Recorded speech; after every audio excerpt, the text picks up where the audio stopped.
Au nom d'Allah, le tout miséricordieux, le très miséricordieux, que la paix, la miséricorde et les bénédictions d'Allah soient sur vous. Voici le 11e épisode de l'explication du poème Al-Hawiyya, tiré du recueil Ar-Rahiq, écrit par le cheikh Abdullah Salahuddin Al-Qussi au sujet de l'imam Al-Mahdi, paix sur lui. Nous nous étions arrêtés dans l'épisode précédent au vers du cheikh Al-Qussi qui disait « Et Al-Khidr devint ton breuvage.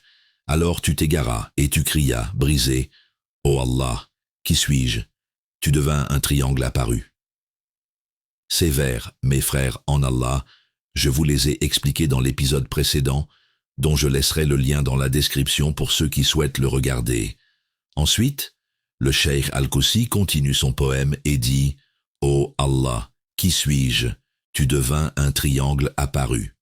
Dans ce vers, Al-Khidr, paix sur lui, révèle à l'imam Al-Mahdi, paix sur lui, des secrets extrêmement importants que je pense être révélés pour la première fois. J'espère donc que vous vous concentrerez bien pour comprendre ce que je vais vous dire. Dans ce vers, il est dit « Tu devins un triangle apparu », c'est-à-dire que l'imam Al-Mahdi, paix sur lui, après que la nuit de sa réforme lui soit arrivée et que Al-Khidr, paix sur lui ait parlé, se dira à lui-même « J'ai été transformé en un triangle qui est apparu », ce qui signifie que 3 personnalités se seront manifestées en lui. 1.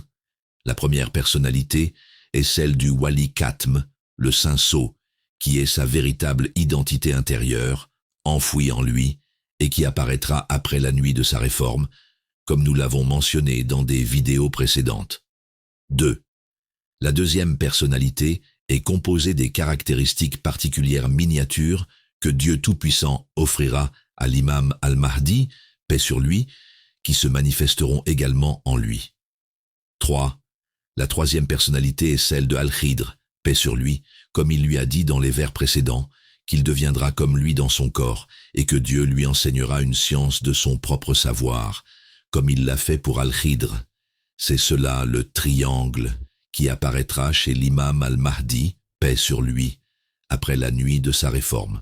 Puis le cheikh Salahuddin Al-Qussi continue son poème en disant « Tu les as tous réunis en une seule obligation, ou les as-tu fusionnés sous forme d'image ?»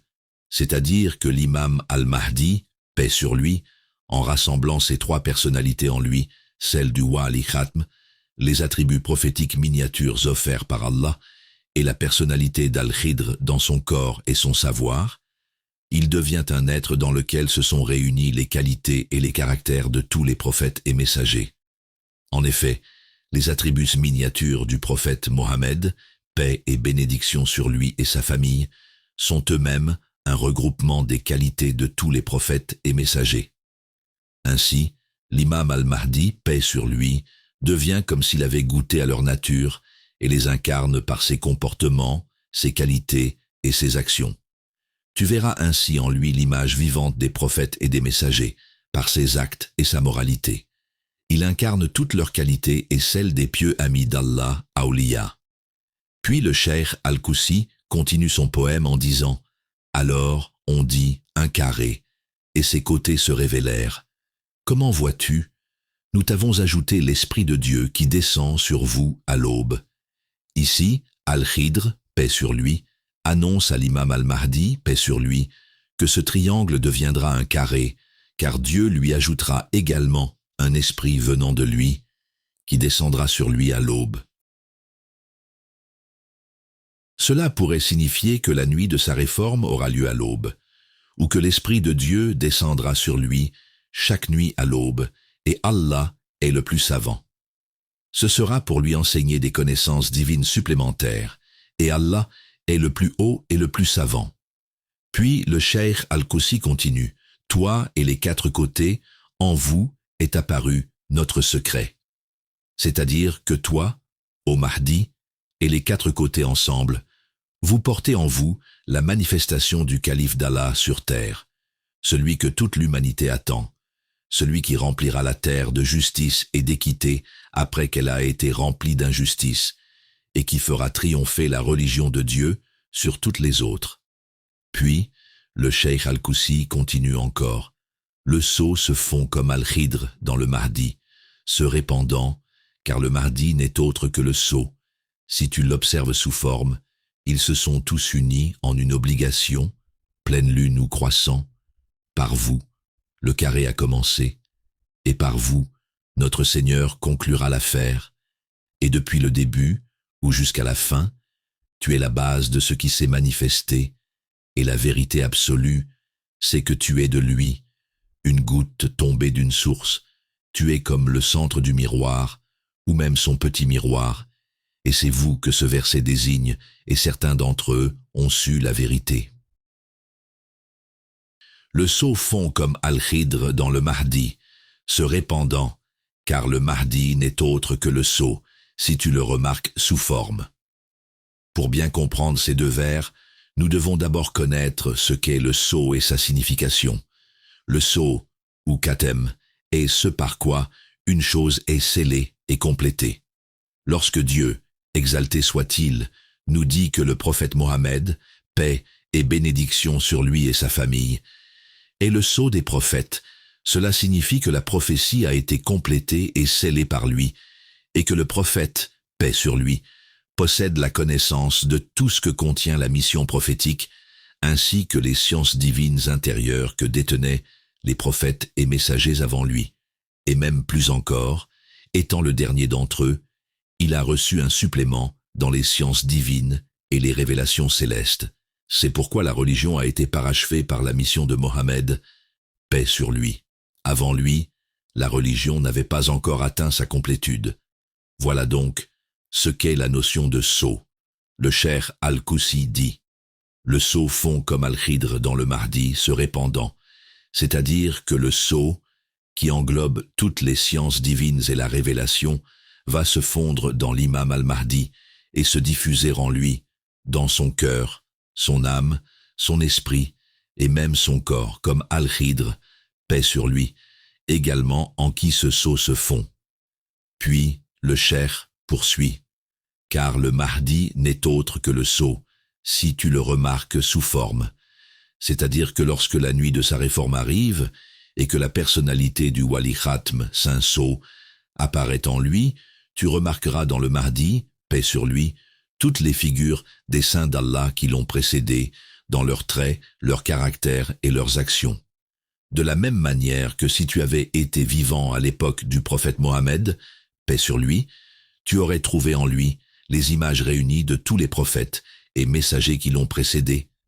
Tous étaient rassemblés en lui. Puis le cheikh Al-Koussi poursuit, ils se sont unifiés en un seul individu, qu'il soit pleine lune ou croissant.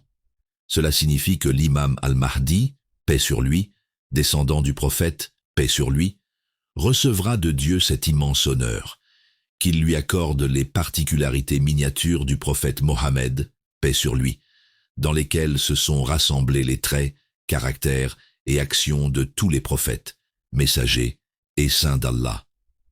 De plus, Allah lui offrira un corps semblable à celui d'Al-Khidr, paix sur lui, et les sciences divines qu'Al-Khidr avait apprises directement de Dieu.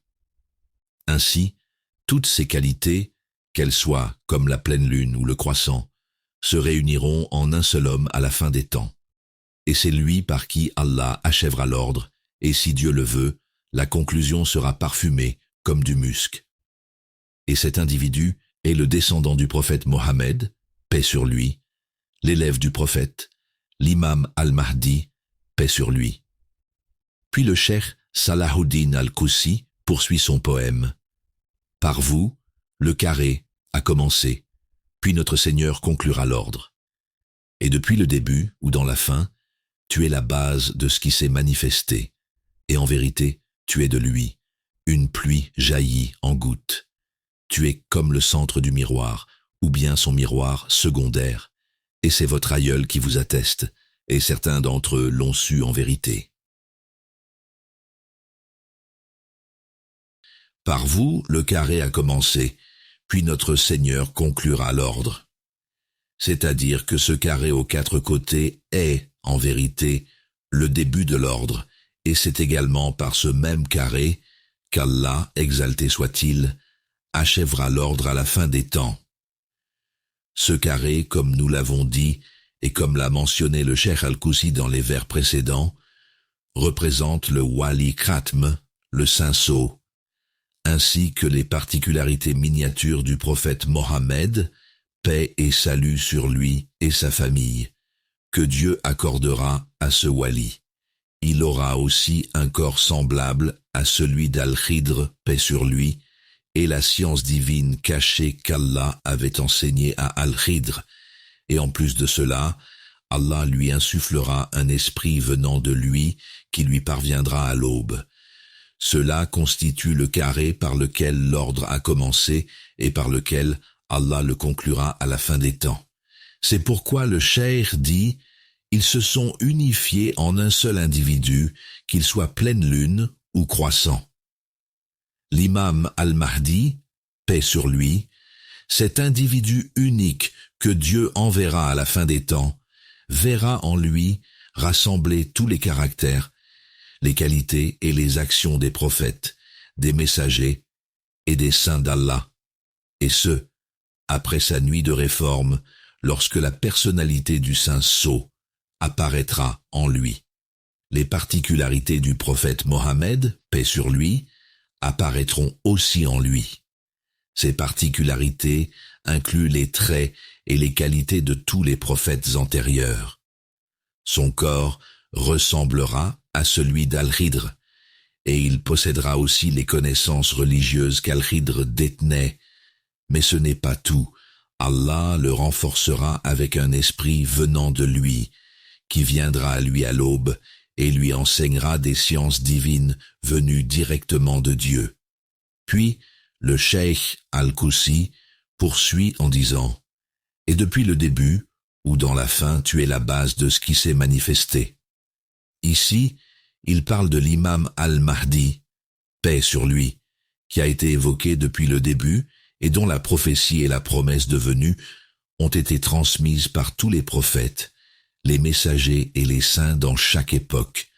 Tous ont parlé de lui, ont annoncé sa venue et son apparition à la fin des temps, car il est le Wali Khatm qui émergera à la fin et qui vaincra et éliminera Iblis, le diable, et le Dajjal, l'Antéchrist, ainsi que leurs épreuves.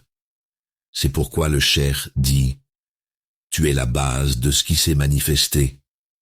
Puis il dit « Et en vérité, tu es de lui, une pluie jaillit en gouttes ». Cela signifie que l'imam al-Mahdi est une miséricorde divine, envoyée par Allah, exalté soit-il, à la communauté musulmane et à toute l'humanité, afin de les sauver de la grande épreuve du Dajjal et d'Iblis, la plus grande tentation jamais vue depuis la création d'Adam jusqu'au jour de la résurrection. L'imam al-Mahdi est comme une pluie bienfaisante qui apporte la vie et qui sauve les gens de la destruction et de la mort certaine. Il apparaîtra à la fin des temps pour libérer l'humanité du mal, de l'injustice, de l'obscurité et des épreuves du Dajjal, et il éliminera Iblis et le Dajjal eux-mêmes. Puis, le cheikh Salahuddin al-Koussi poursuit « Tu es comme le centre du miroir, ou bien son miroir secondaire, et c'est votre aïeul qui vous atteste, et certains d'entre eux en ont su la vérité. Là où tu as commencé, tu seras libre à la fin. Sois silencieux, endure le poids, et vis votre souffrance comme de l'enfer. Telle est la parole de votre aïeul, et ce que nous avons ajouté d'une ligne. Sur lui, la prière de notre Seigneur, prière du grand signe. Tu es comme le centre du miroir, voir le petit miroir lui-même. Ici, le cheikh veut dire que l'imam al-Mahdi, paix sur lui, est comme le centre du miroir, voire le miroir miniature du prophète Muhammad, paix et bénédiction sur lui et sa famille. Cela signifie que l'imam al-Mahdi incarnera dans la réalité une image fidèle du prophète, mais dans une forme réduite. C'est comme si tu regardais le prophète dans un miroir, Par ses qualités, sa morale et ses actions, l'imam al-Mahdi lui ressemblera pleinement après la nuit de la réforme, et il appliquera cette ressemblance concrètement sur toute la terre. Puis le cheikh dit, « Et ton grand-père en témoigne, et il en a informé certains parmi eux. » Ici, le cheikh affirme que ce qu'il dit n'est pas de lui-même, mais des paroles transmises par le prophète Muhammad, paix sur lui, et que ce dernier a témoigné de cela et en a informé certains awliya, proches d'Allah. Puis il poursuit, « Et là où tu as commencé, tu seras à la fin libre. » Ce vers est d'une importance capitale. Le cheikh s'adresse directement à l'imam al-Mahdi, paix sur lui, et lui révèle une vérité cruciale, qu'il ne doit pas regarder au début de son chemin, ni aux difficultés du commencement de sa mission, mais à la fin, au résultat final. C'est à la fin de son parcours qu'il connaîtra la vraie liberté. Son véritable rôle commencera à la fin de sa formation, après qu'Allah l'aura éduqué, élevé, purifié.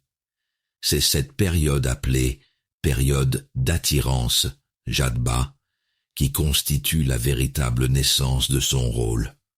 Le cheikh veut lui dire que la vraie liberté qu'il connaîtra, celle qui le libérera réellement de la domination des forces du mal, Iblis, le Dajjal et leurs armées, n'apparaîtra qu'à la fin de sa réforme, au moment de la grande nuit de la réforme, mentionnée dans les hadiths prophétiques. Ce n'est qu'à ce moment qu'il deviendra vraiment libre, qu'il sortira de leur emprise, et qu'Allah lui accordera, ainsi qu'à ses partisans, un nouveau pouvoir divin pour affronter et combattre Iblis et le Dajjal.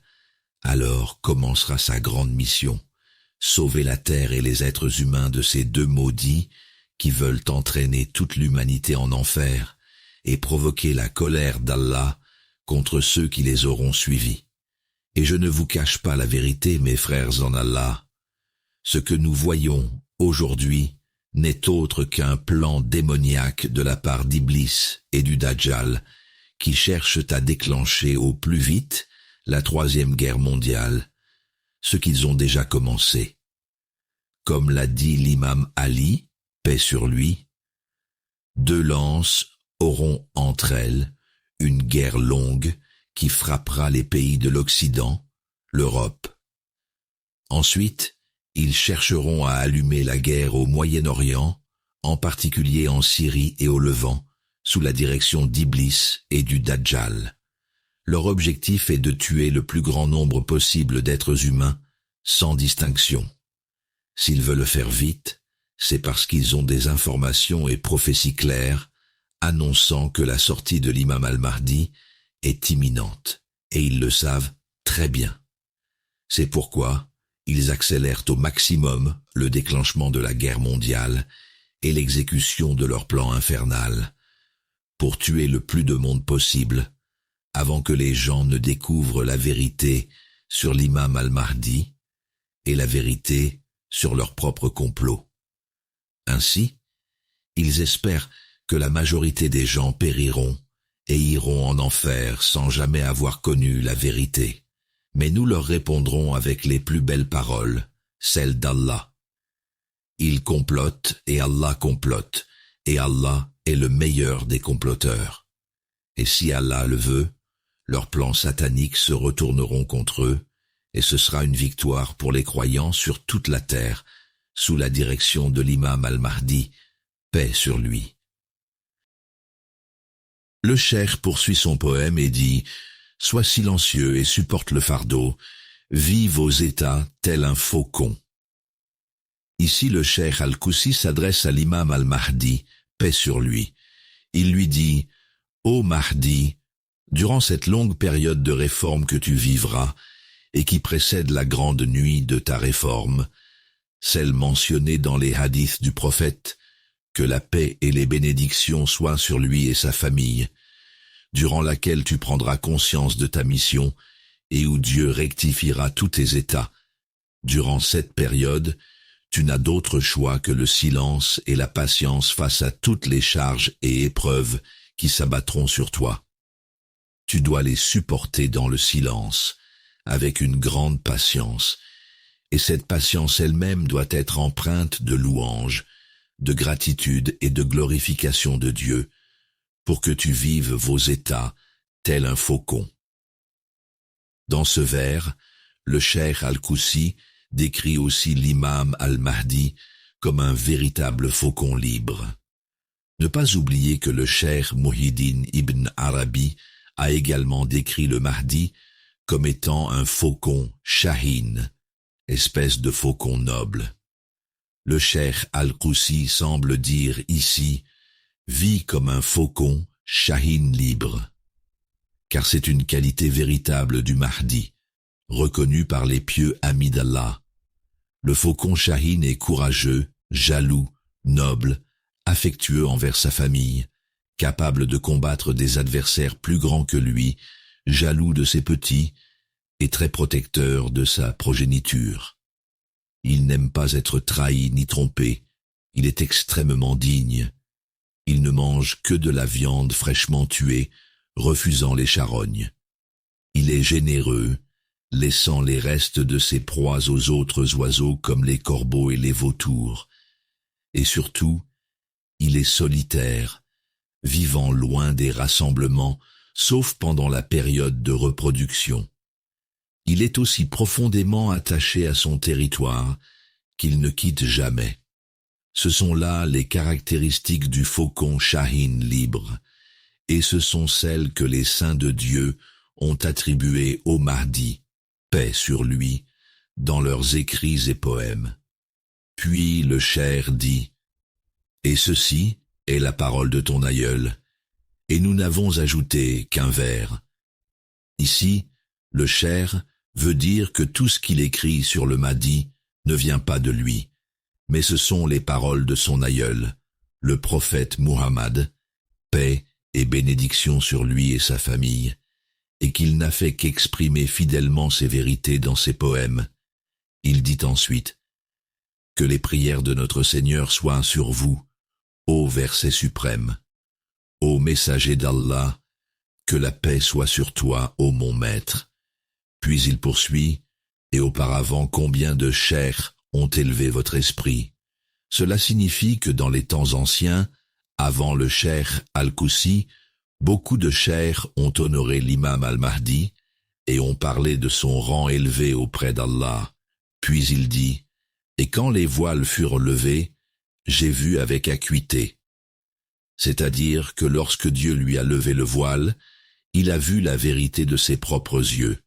Puis il dit « Et votre aïeul vous a honoré de la lumière divine. » Et il s'est présenté, disant « Mon fils, votre cheikh, est celui que Dieu a désigné pour vous soutenir. » Cela signifie que le prophète Muhammad, paix et bénédiction sur lui et sa famille, s'est adressé directement au Mahdi, lui disant que le cheikh est le wali, protecteur, désigné pour le soutenir.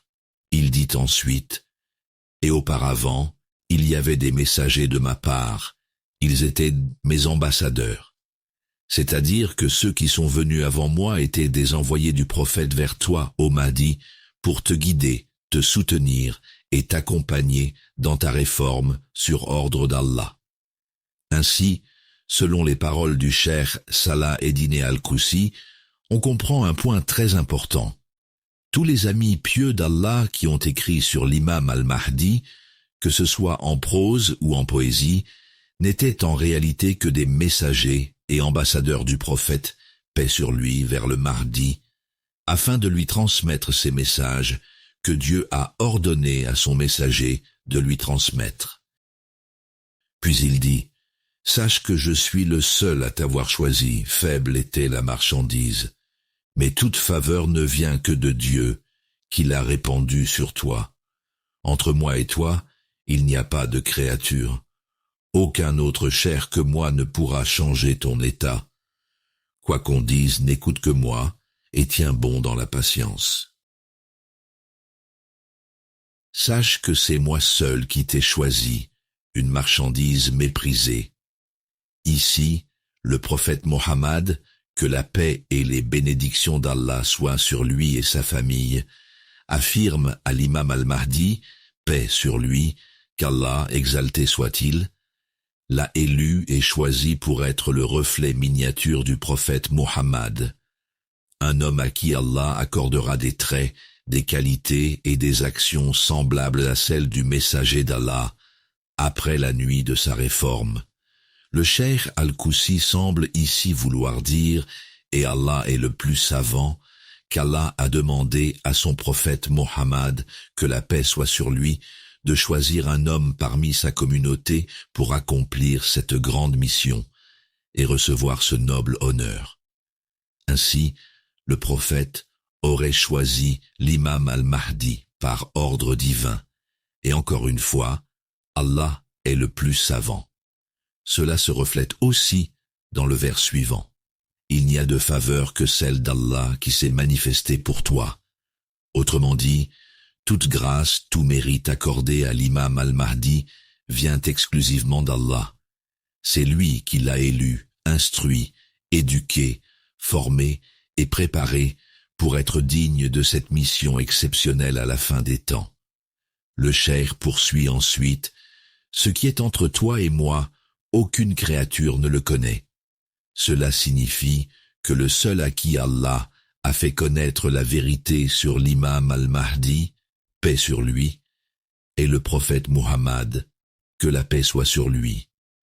Il est l'unique à avoir reçu de Dieu une connaissance complète de son identité.